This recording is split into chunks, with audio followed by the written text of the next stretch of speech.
Today is Friday. It's 11:36 p.m.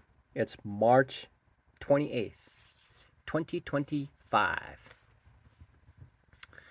Today, I realized that after 5 years of trading, that I still make the same mistake that I made 5 years ago when I initially started. The only difference is that uh, back then I didn't see that about myself, but now I see it. So there is a minute improvement whereupon I recognize what my problem is. So, uh, so today, uh, I realized that I need to focus on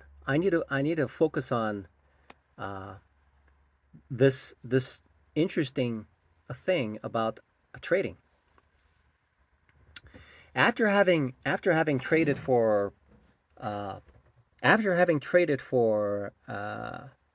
almost 5 years now, with the first 3 years, with with the first 3 years trading options, including stocks, right? Then then I realized, then I realized um, the fundamental analysis. Okay, what Warren Buffett does, and the reason I correlate that, I thought there was a complete departure between what the fundamental thinking is and day trading is. That's what I thought. Then I realized then I realized that there's this a friend of mine who now lives in India. Okay, and uh, he I was there at his wedding. Okay, what was that, like in 2006, I think. That was almost 20 years ago. And he has a sister who, now when I look at it on LinkedIn, and she wrote a little short message about it where she was taking a shower, and somehow not being the top uh, thinkers of the world is okay. That being normal is perfectly suitable for life. That's what she said. Now she is apparently now used to be a highly achieved executive in the corporate world. Now she runs uh, a a uh, money firm, just similar to Warren Buffett does. So she essentially does what Warren Buffett does by investing. Okay, fund manager. She's a fund manager. And then I thought to myself, okay, so uh, I was initially, I have to say that when I first got into trading, I knew absolutely nothing about trading whatsoever. Now that I've traded for about 5 years, I know just a little bit, but this just a little bit is fundamentally important about trading, because it goes into the core of creating a pillar of what trading really represents. Now, I realized that when I post this on YouTube, I'm just one of those people who are not profitable, and I'm just posting it. I haven't heard anything from other people, professionals, talk about it in this manner, and most likely because I am fundamentally not a successful trader, despite the fact that I've been trading for 5 years, and thank God that I'm resilient. That um, that I'm still at it, and now I'm still attempting to figure this thing out. All right, so I admit what I say.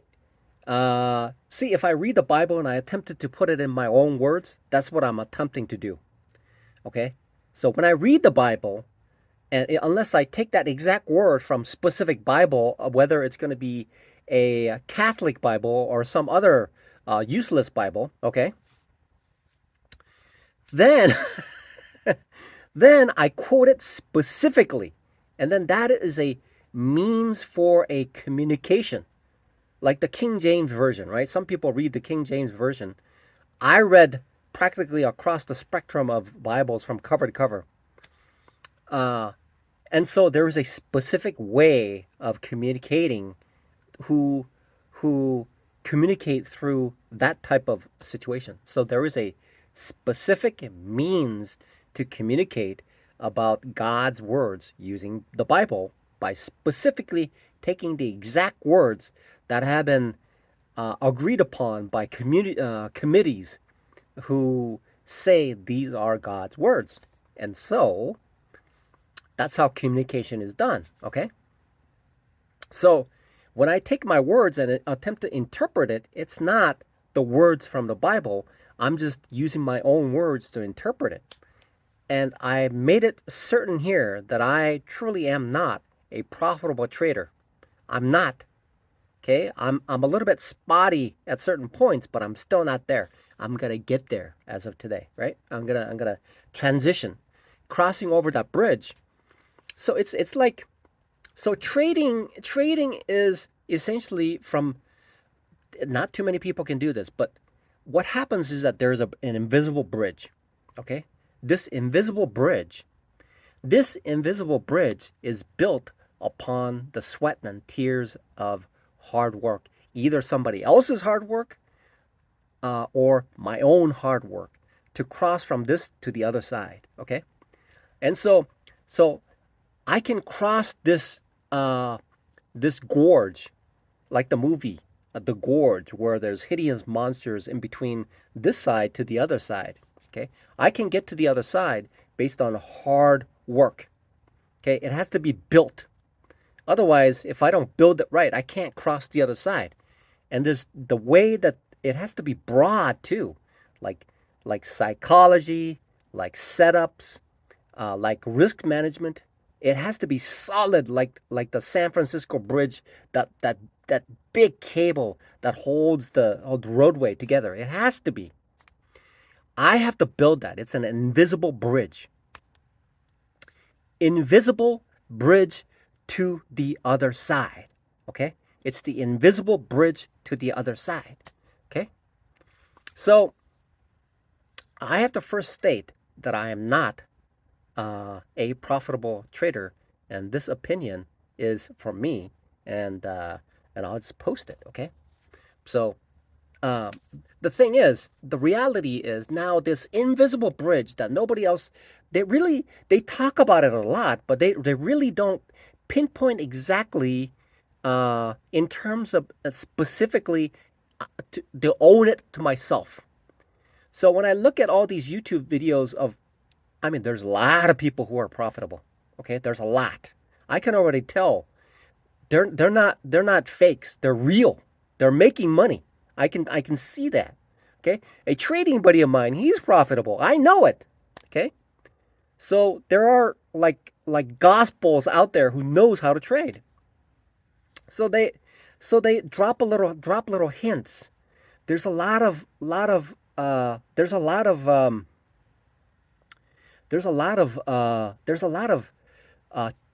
uh, coaches out there. Okay, there's a lot of firms who are out there. They teach me these people. There's a lot of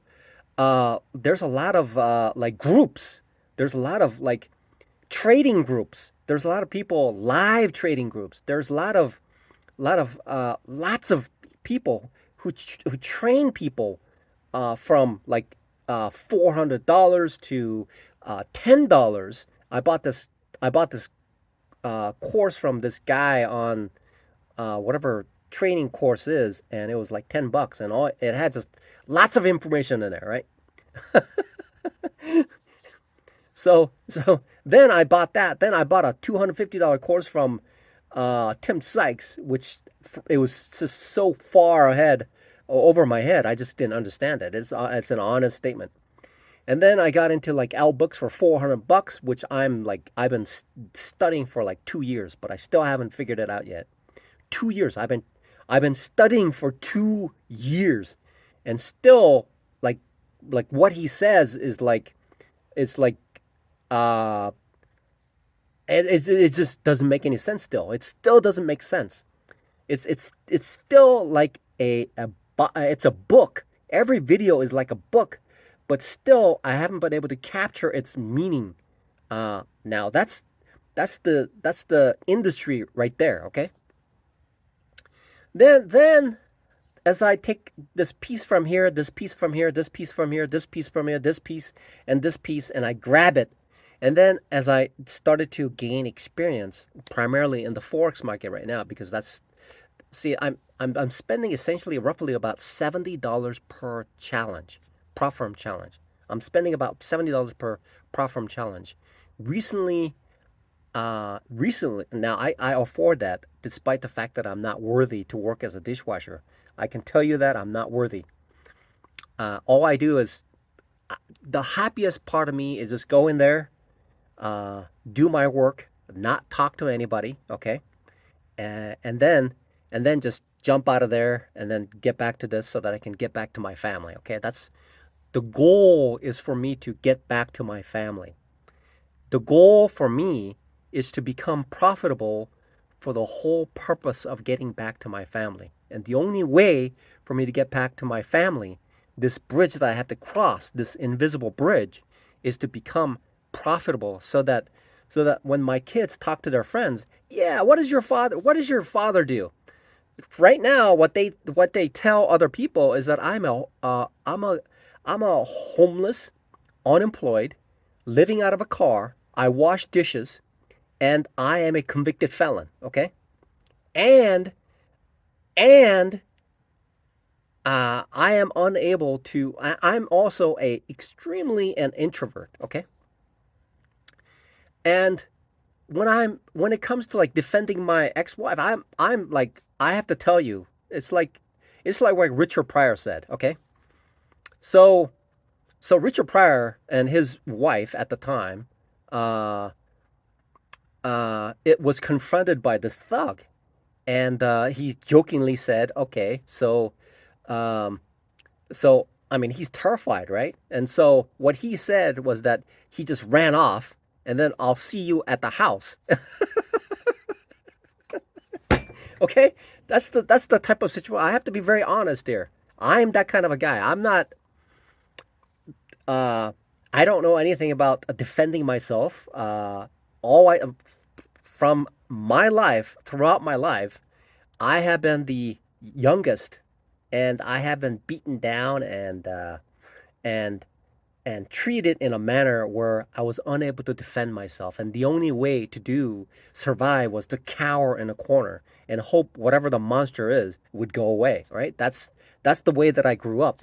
And so expecting me to all of a sudden thump my chest and try to challenge this guy who may or may not be one of those UFC qualifiers, right?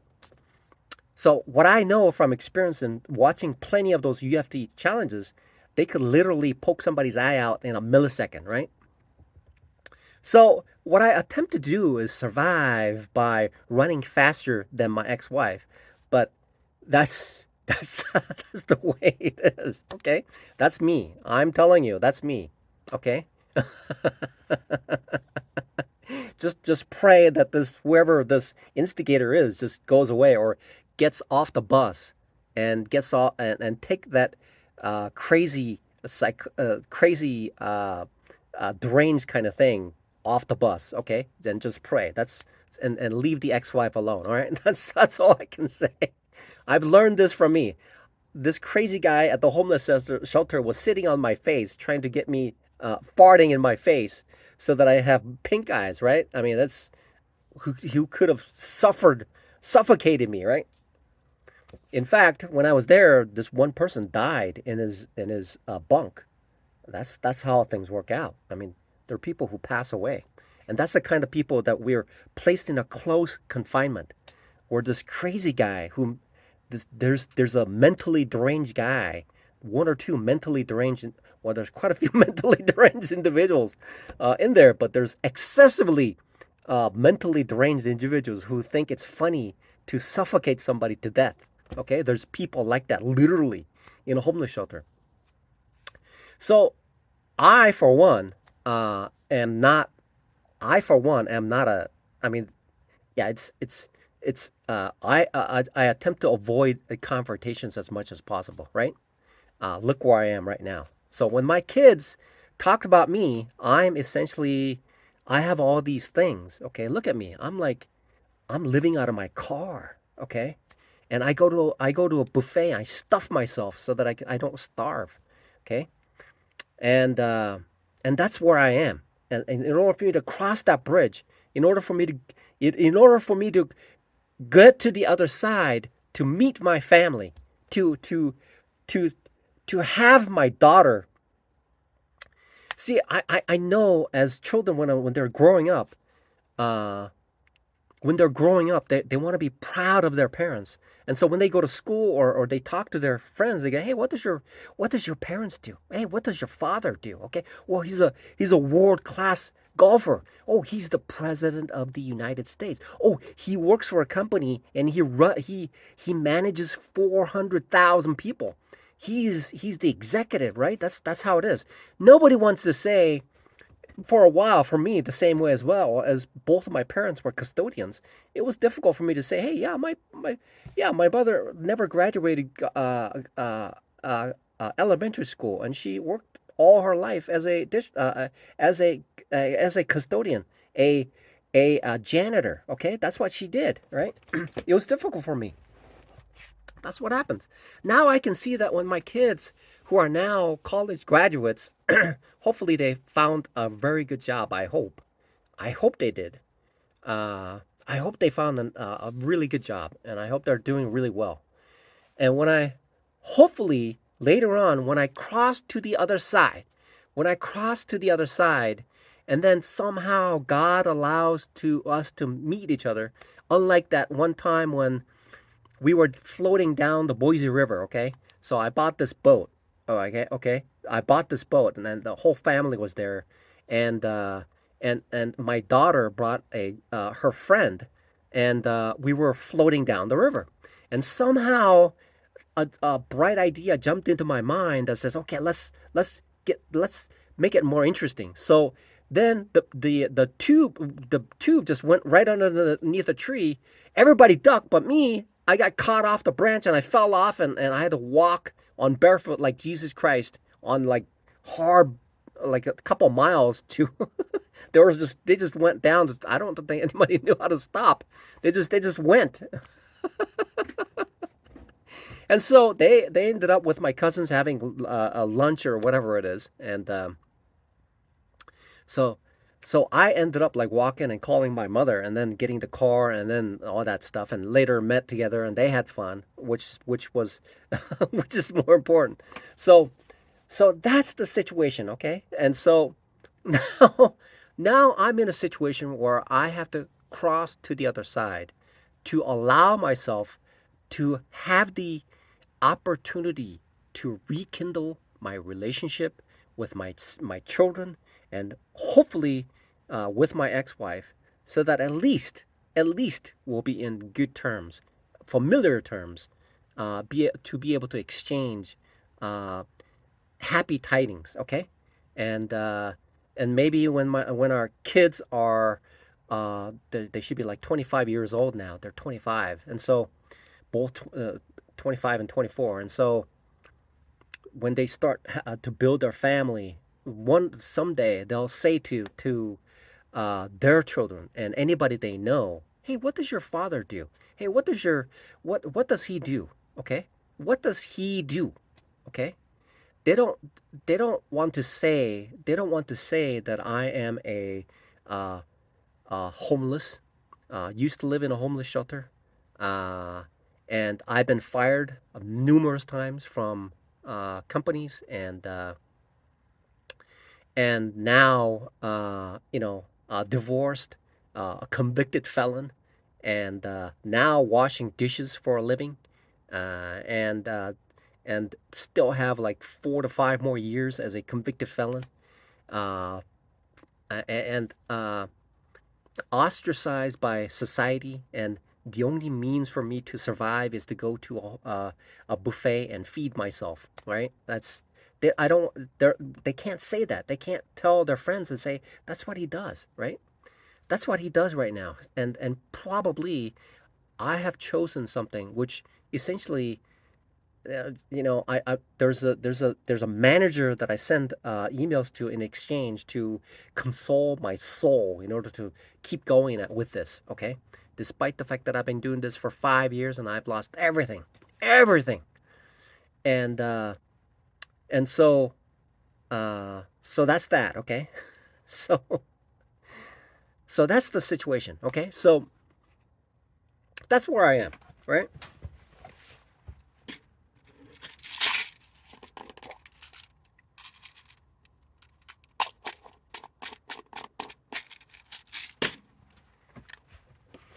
Now, in order for me to build this bridge, okay, it has to be it has to be built on.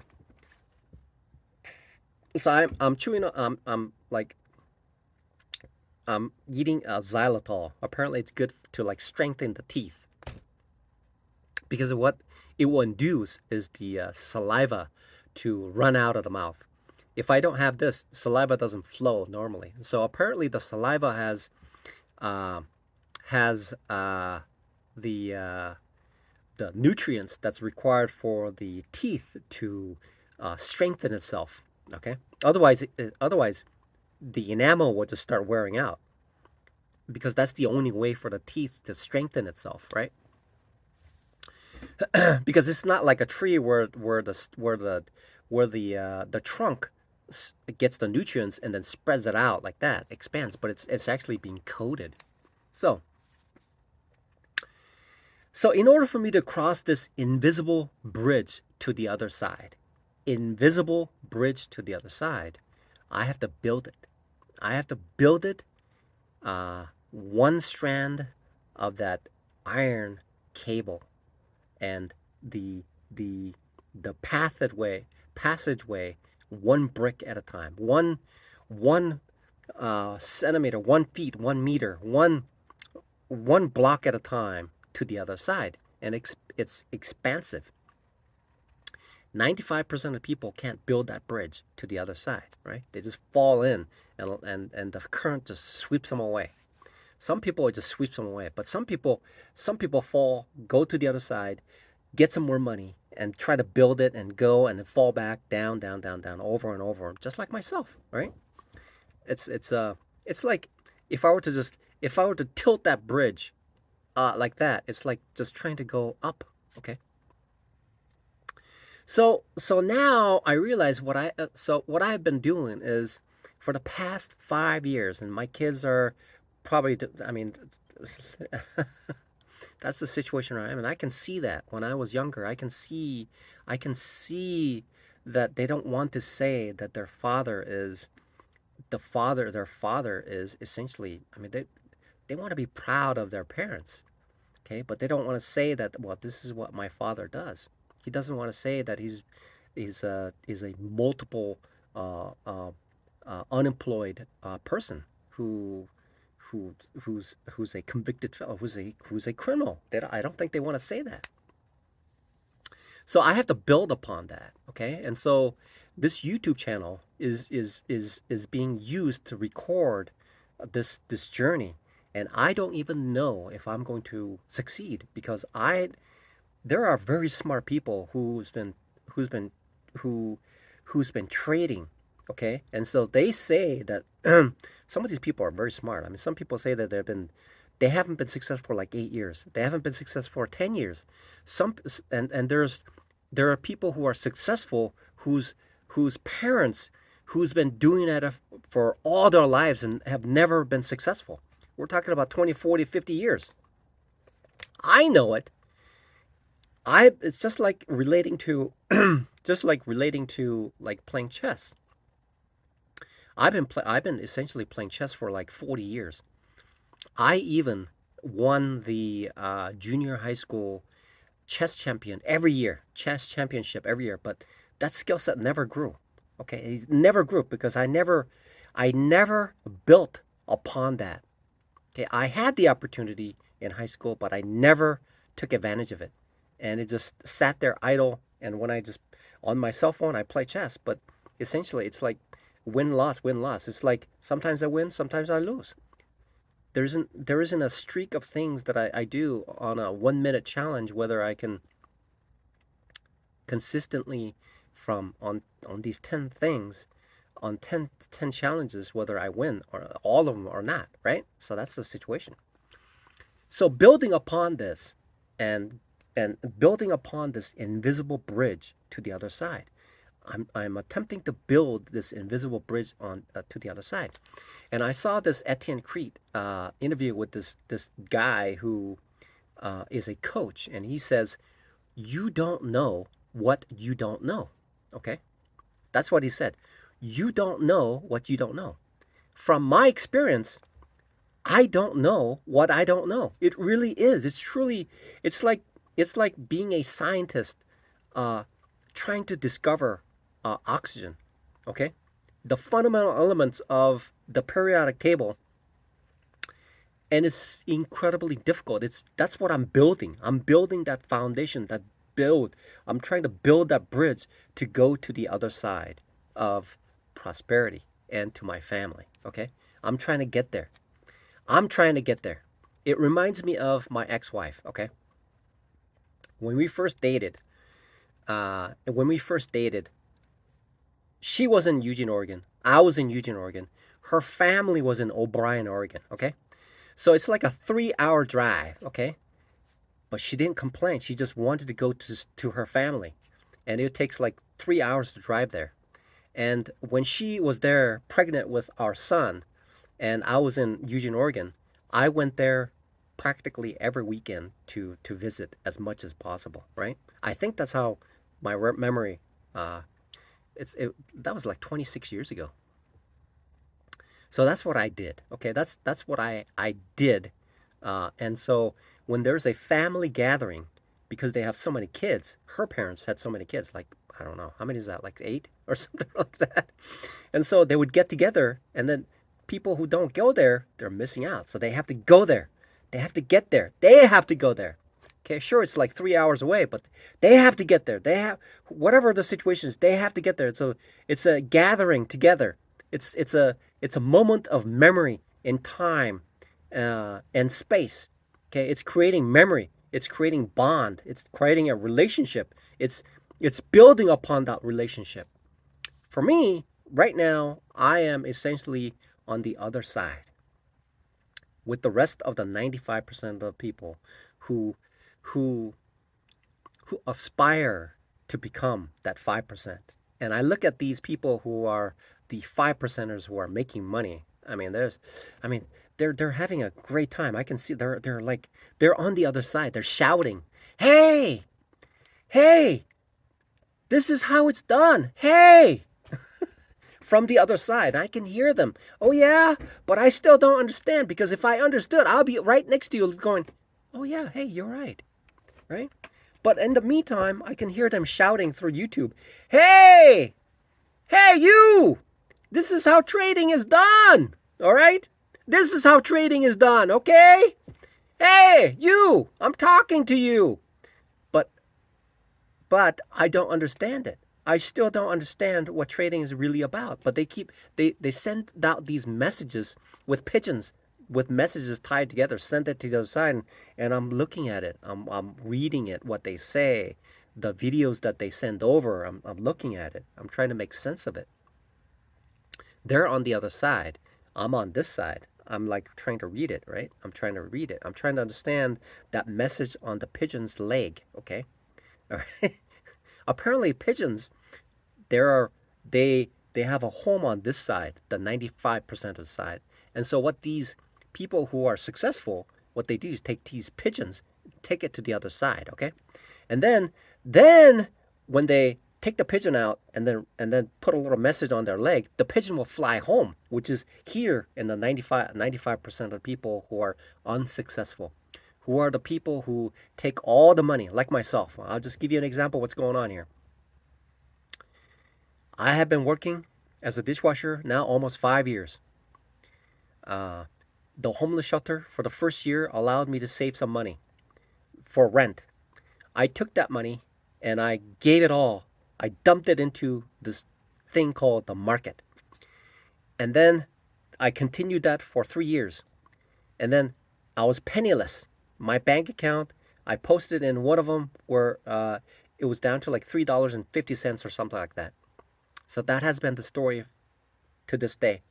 And then recently, for the past 2.5 years, somewhere around there, I took my money and then gave it to the prop firms, every penny of it. All the money, all the hard work that I've done, working 6 nights a week, washing dishes. Summertime, it gets so hot.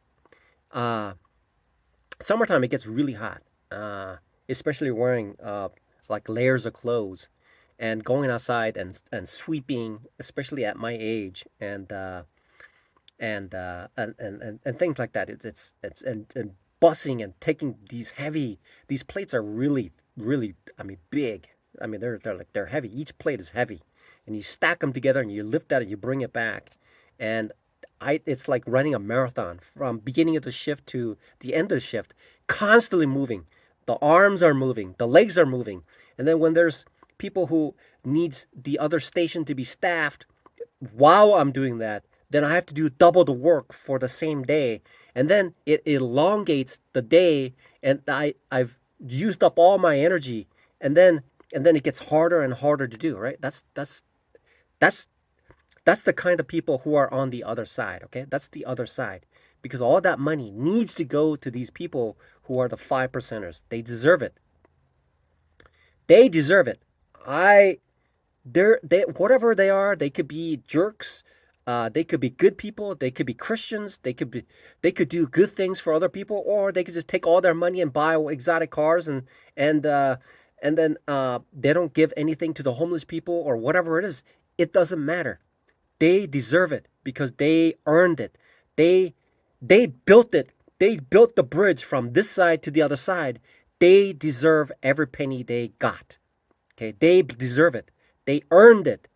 It's like getting rid of the DEI and then saying, okay, whoever is the best uh, needs to be employed by, in the government industry across the world, really, essentially. Okay, you don't want people who are essentially that's how it is. Okay, that's how it is. They deserve it. Whatever the situation is, we have to accept it. Just because sometimes some billionaires, there's like they seem to be a little bit they seem to be a little bit selfish. Okay, but why not? I mean, you got this Grant Cardone guy. I mean, he's rich. Okay, he knows what he's doing. He's a Christian, and then sometimes he'll say something like this. Okay, so I'm gonna buy this property. I'm gonna raise the rent, and I'm gonna make more money, right? That's what he does. Okay, for people like us who have to live in those places, I can't live in it because I can't afford it. So they raise the rent, and so but I have to come up with the rent. Okay, that's how he does it. That's he deserves it. Okay, that's his idea. That's fair trade. Okay, the price of success has its own rewards, and so that's what he gets, right? So that's the situation. So 95% where I am, where my kids are ashamed of me because I've in this situation where I'm attempting to achieve something that 95% of the people will always fail. 95% will always fail. That's how the industry works. That's how it is. Okay? Only those people who are successful will be able to pull money out of the market. They'll go to the other side. As long as that bridge stays strong. Okay?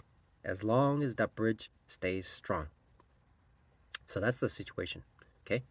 So now, so they're shouting, "Hey, you over there! Hey! Hey! Okay? This is what we're doing." So, and then there's like coaches who will lead you to the other side. Okay? with small amount of fee. It's like people, those coyotes between the border of the U.S. and Mexico. Those coyotes take the money and then they'll help them cross to the other side. Now it's a little bit harder, but an ingenious individuals who really wants to move to America, they'll find a way, right? Think about it. You got expansive water. I mean, you could just. I heard of people who landed in Virginia, who landed in New Jersey. Apparently, these Chinese immigrants, illegal immigrants, were shipped. The ship docked on the beach, and then crowds of them just went in, and jumped into a rental, and then they just. That's how they do it. It's amazing. The other way is the other way is apparently what they do is they dig a tunnel. I mean, if you see the thing is, if they dig a tunnel underneath and they go to the other side, right? I mean, that's how they do it. I mean, if you make it like that, you could I mean you can find a lot of ways doing it, right? So you can fly over drones over so that you can see spotty areas where you can anyway. That's how things work. So that's how you get to the other side, right? So they're shouting, "Hey!" Okay, so then I started to hear things now. Okay, so I'm now hearing what they're saying to me, for me to understand how to get to the other side. They're saying it by the way that they are living their life, and sometimes they drop a little crumb of what needs to be done. They say, "Okay, well, you should become an expert in ICT, okay, or you should be an expert in price action, or you should try multiple things together to create this package that you can put into the market to become that 5%er, right?" So they'd say, okay, so there's like there's all kinds of things like there's this up and down kind of thing or whatever it is, and you can do the moving average kind of thing. You could Elliott wave. You can do Elliott wave and see what that is, the 50%, 23%, or whatever it is. And they say, okay, it behaves in a certain way, and that, right? And so what the commonality that ties all this together, what I've heard from them and what I'm seeing right now, and what I'm attempting to make sense of, is that there was a connection between what they're shouting at. They're saying, "Hey, have you looked at price action near the support and resistance?" Okay, there's quite a people say that, and then the ICT people, they'll say, okay, uh, so there's a liquidity zone. Hey, there's a liquidity zone. Do you know what happens at those liquidity zones? Obviously, what happens in the liquidity zone, right? So liquidity zone or the support and resistance, like the fundamental analysis, is apparently uh, these fundamental investors, they know what the value is. They can see computers are so advanced now. Apparently, based on what Warren Buffett and the other fellow is talking about, is that it's difficult to truly value a company um, and find the jewel in the rough, in the rough, diamond in the rough. It's difficult because computers have been so is so advanced now that all the data for a particular company could be stuffed into a software, and that software will analyze what the value is based on it's relating. So if I were to create a software, that software will look at all the data that the company generates. Okay, unless the company is fraudulent, all the data is all the data is valid. And so what it will do is it'll take the global economic news tied to the global market, and then it'll value the company and see if the company is being valued fairly fairly based on the analysis of the performance of the company in respect to the global economic, and then it'll extrapolate the 6 months out. It's going to extrapolate whatever it is and value that company, and then compare that value to the current stock price. So if the current stock price and the value of the company contrast favorably for somebody to buy into it, then the fund managers can buy that company and expect to make an immediate return, or later on down the road become a profitable proposition at that time, right? So that's how fundamental analysis is. The reality is now, if I were to take that fundamental analysis perspective and then tie it into what day trading is, it takes that. Oh, it's recording. Oh, okay. So I could be talking all this and it would be just wasted if not recording, right? Okay, so that's what happens. And so when the fundamental analysis is performed, it's actually hovering around at a certain support area or a certain resistance area. It's hovering around there. It's there. And so the job of an individual who manages the funds is essentially attempting to find that diamond in the rough. Okay. So some people, they'll by these startup companies where the data is imperfect. It's not fully utilized. It's based on the ideas, and the ideas cannot be fully vetted into a certain value at a certain time because there is the risk factor of many of them becoming uh, bankrupt, right? And so finding that, but it could be a home run if something is found. So now, the commonality between the fundamental analysis and day trading is that there is something called a support and resistance. The reason why certain prices at a certain point is because there's support. There's this billionaire investor, and he buys these distressed companies. Uh, I forget what his name. It rhymes with the camera. Nikon. Oh, Nikon. Icon. Carl Icon. Is that what it is? Carl Icon. Okay, so apparently what he does when a company drops like 50%, he buys. That's support. That's support right there. And then when it drops a little more, then he buys. That's another support right there. That's support. That is called support. Okay? And then when it reaches a certain point, he buys more. Then there's another support right there. That's support. This guy who has billions and billions of dollars is taking this company stock and buying it. Okay? That's support right there. That's support.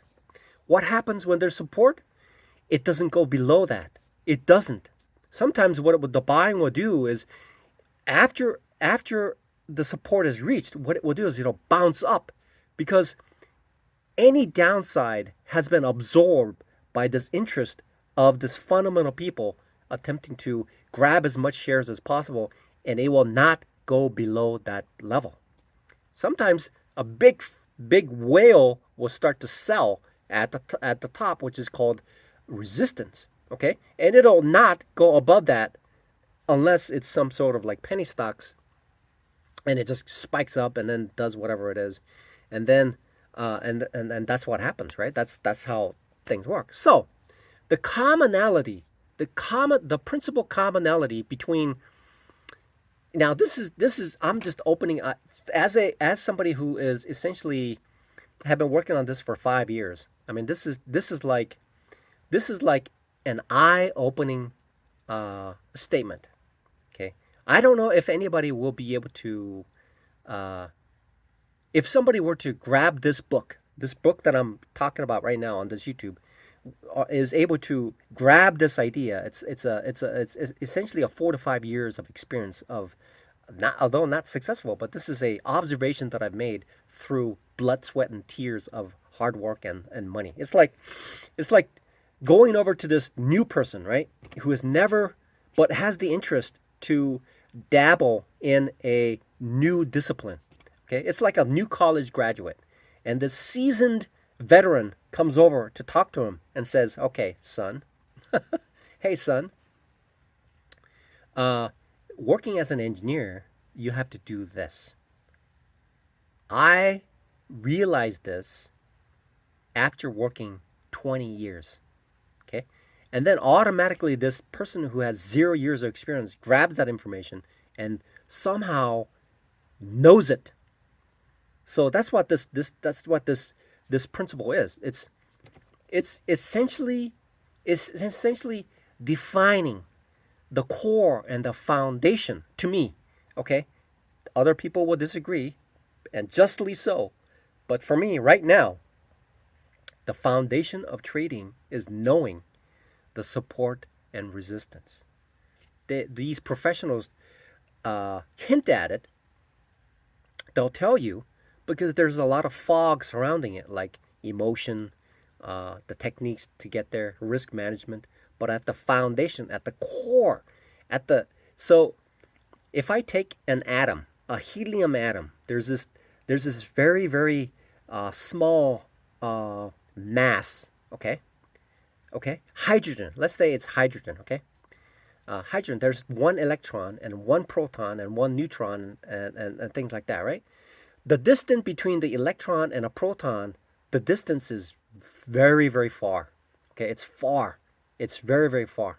I'm surprised that if I look through the wall, on this wall, whatever it's made of, the the sheer number of it, the sheer number of atoms, uh, atoms that are blocking me from seeing right through it, right? But in terms of a subatomic level, the distance between the electrons and the core of the atom is far and wide, right? So that's how they link with each other to create a grid pattern, to create structure, rigidity, right? So you can't see through it, right? So now getting back to it, fundamentally speaking, as a in the trading world, it boils all down to this simple thing called support and resistance. Just like Elon Musk, if he does not have support from the community, he could not have become the richest man on earth. Okay, somebody's got to buy his Teslas. Somebody's got to buy his satellite. Somebody's got to buy his rocket, and somebody's got to buy his services for Twitter, right? Somebody's got to buy that. Somebody has to do that, and somebody has to buy his. Somebody's got to buy his AI, right? Somebody has to buy that. Somebody has to support it. Okay, and recently there's resistance, right? There's resistance from the Republican Party of the United States, who are essentially instigating a civil riot against patriots who wants to make sure that American government is healthy and essentially strong to survive for years and years and years down the road, providing opportunities for the world. America has to be strong, right? And so there's like civil war that's going on, right? Now there's resistance, and there's support from the White House, the White House buying several of his Teslas, right?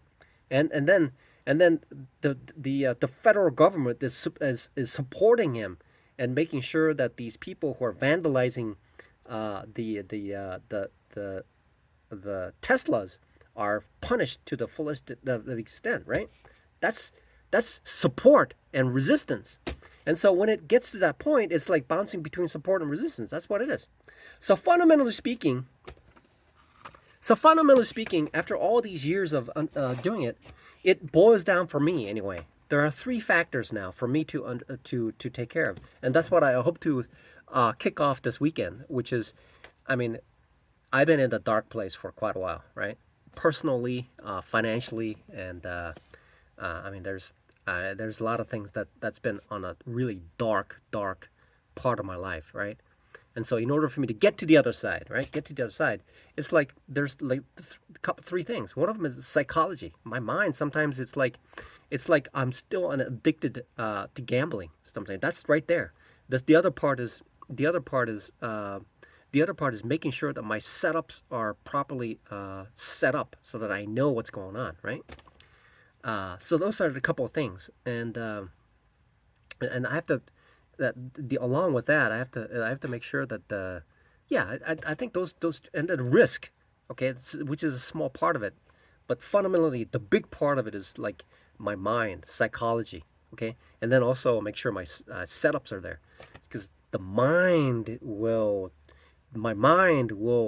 apparently. So what I have to do apparently is making sure that I know my setups. So then if my mind uh, deteriorates a little bit mentally, right? Then somehow they can be gathered together and tied together and make it strong and keep me afloat. Okay, so that's the idea. So fundamentally speaking, now after having all that experience for about almost like 5 years now, with my knee bad, my one of my eyes is bad, and my right ankle is bad, and I mean, I tell you, Jesus, wow, I've invested 5 years of my life to this thing, right? And so now I've come to this point of like, what are you saying, Sonny? What are you saying? And so apparently it's like support and resistance is a from based on my experience with Peter, who ran into Jesus and saying, "Are you really the sire? Are you really the Messiah?" Right? And Jesus said, "Okay, take your finger, put it on my ribs," right? Something like that, right?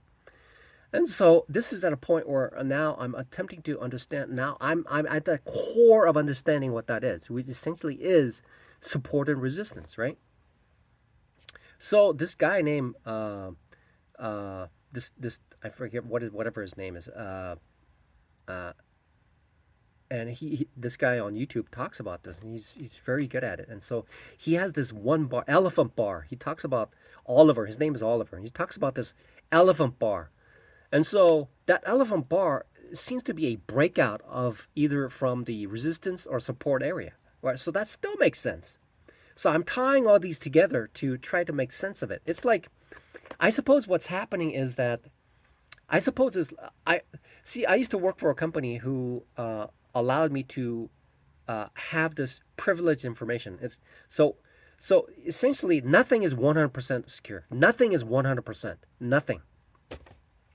Nothing is 100% except Christ. Okay, you have to believe, and then it's Christ, right? But until that is achieved, you just don't know, right? So there's this company that I used to work for. These designers would take everything, all the information, and dump it into this engine that defines whether something is 100% accurate.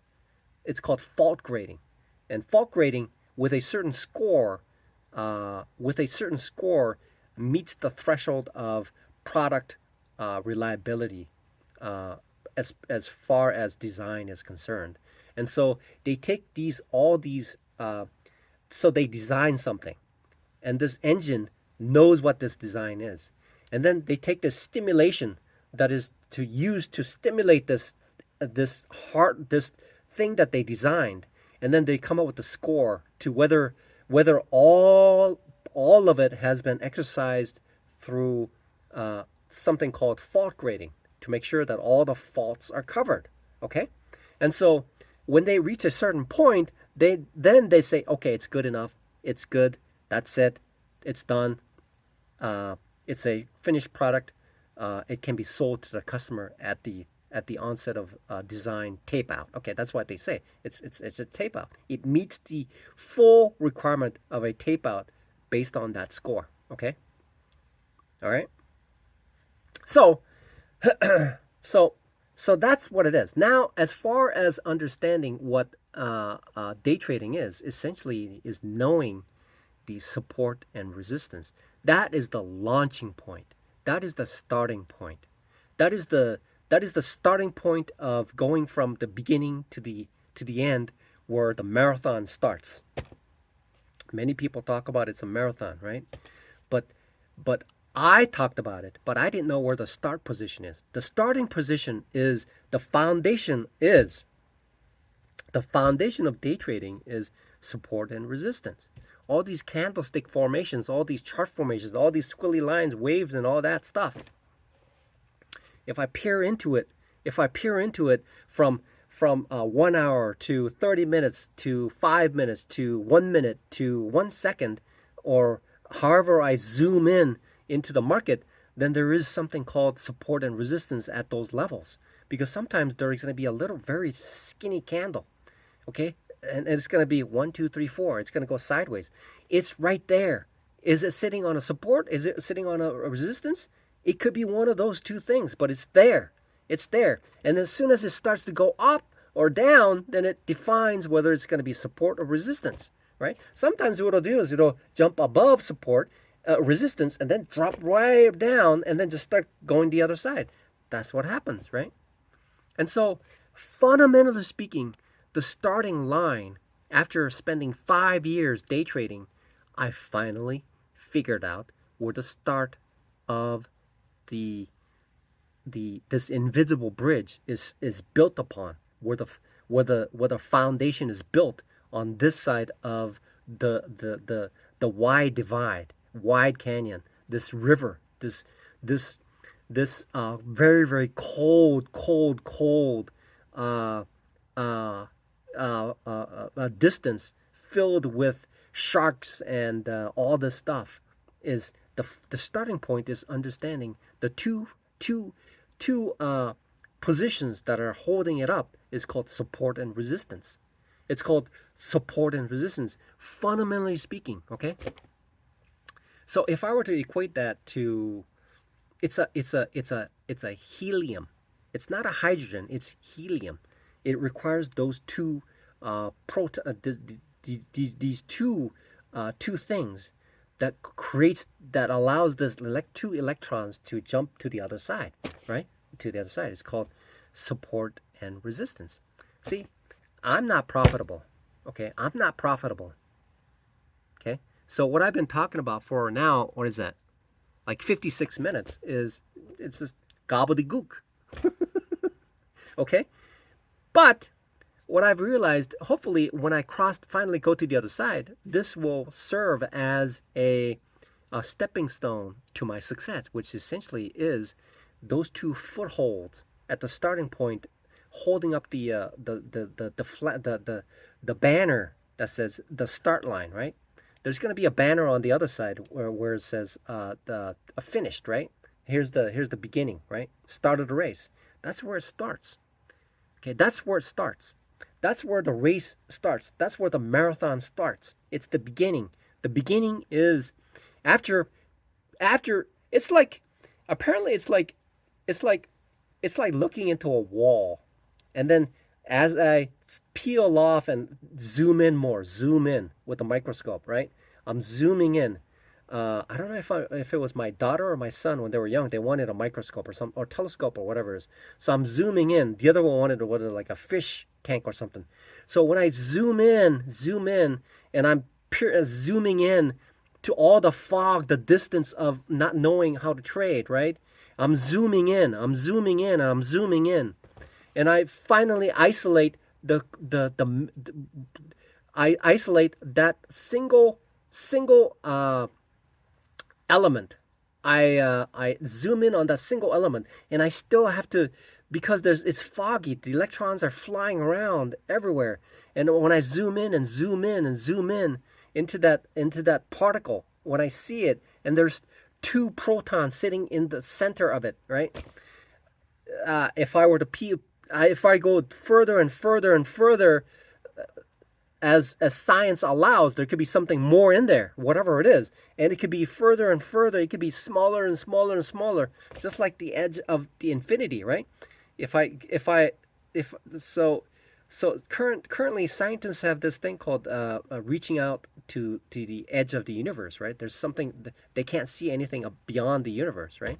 So there's a great divide between the edge of the universe and the end. Okay, at the end. Okay, there's right. There's probably infinite distance from the edge of the universe to wherever that is. It's infinite, right? So when I zoom in and zoom in, I see these two protons. Okay, I see these two protons and two neutrons and then two electrons on this helium. This is helium, right? Helium to the naked eye can't be seen, right? Okay, that's the invisible bridge to the other side. Invisible bridge to the other side. Okay, and so it starts with support and resistance. I didn't know that. They talked about it, but fundamentally knowing at the core of my heart of what trading is essentially based off of this something so trivial. It's called support and resistance. And all manner of setups are based upon this core founding called support and resistance, right? Okay, so let's name a few, right? It's called the wedge, okay? The flag pattern, right? So at the top, like that, there's like the support and resistance forming in a certain point where either it's going to break out or break down. Whatever happens is going to be either a support or resistance. Done. Now there's double top, right? So it reaches up there. It creates it reaches a resistance level. It touches it, drops back down, and it moves up and then drops. Why does it occur? Why does it go up to that point and like that and then drop? Why? Right? There's selling pressure that's going on. There's selling pressure that's going on, and during that time when the sentiment has changed, then it starts to reverse because it reached a certain point of resistance and it cannot go above that resistance. Just like this camera right there, right? That's look, you can't go. See this the picture will not display anything above, right? That's resistance. There's a resistance. See, the hand just disappears because it cannot go any above that. And then there's it can't go any down because that's support right there, right? It's amazing. Okay? And this little box is formed when there's a trading range that's created. It's weird. It's weird. See how the color contrast goes? Weird. So the foundation of trading is based on support and resistance. I'm finally understanding it for myself. Okay, I'm finally understanding it because of all this. The distance between the core is that there's psychology is so important because it's like being addicted to cigarettes. You can't see it. You'll keep doing it, and just like trading, just like playing chess. It's like I could be playing chess for 40 years and my skill set would never improve because I'm so distant from the core of what chess is. One of these days, maybe I'll figure out what that is. There's so the combination of chess is so dense and complex, right? So the foundation is support and resistance, and it took me 5 years to like dig through, peer through, open it up, bring it up closer, magnify, look at it, uh, and spend all this time traveling, traveling to figure out where the start line is. The start line is support and resistance. I wish somebody would tell me that. I wish somebody would have. See, okay, so if somebody listened to this, there's this guy named Zed Monopoly or something like that, Zedopoly or whatever his name is. Now he sometimes makes YouTube videos with his ideas of how to trade, and he makes a comment like, if everybody sees this, okay, this pattern will make everybody rich. That's what he says. So, but I read it, but I didn't understand it. So he's safe, okay? So I'm that 95%, even if it's truly what he's talking about is solid gold, I still won't understand it because I'm that 95% who is in this on the other side of this invisible bridge to the other side, right? This is the invisible bridge to the other side. So he talks about it, but I still don't understand it, even though he says if people take this and uses the idea, they'll become very rich. That's what he says as somebody who knows how to trade, right?